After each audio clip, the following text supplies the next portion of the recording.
مبادا کسی رو عاشق خودت کنی اگر نمیخوای بمونی، اگر دل سپردن برات فقط یک سرگرمیه، اگر نگاهت فقط دنبال دیده شدن ندیدن روح کسی. تو حق نداری دستی رو به گرمای وعدهات عادت بدی.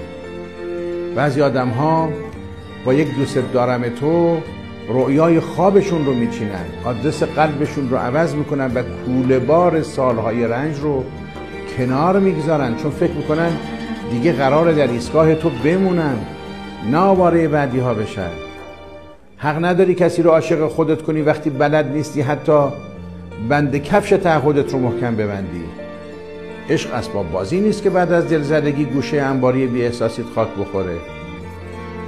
بعضی آدم ها عشق رو مثل شمعی روشن میکنن تا تو از تاریکی بیرون بیای، اما تو با بیرحمی تمام خاموشش میکنی و بعد میگی من هرگز چیزی نگفتم، تو خودت دل بستی.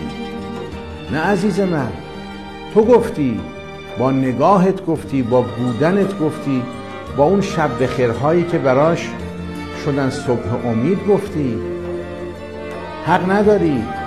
حق نداری کسی رو عاشق خودت کنی وقتی قرار نیست براش یه خونه امن باشی. حق نداری بگی هوا تو دارم وقتی اولین باد بی‌حوصلگی تو رو از کنار دلش میبره.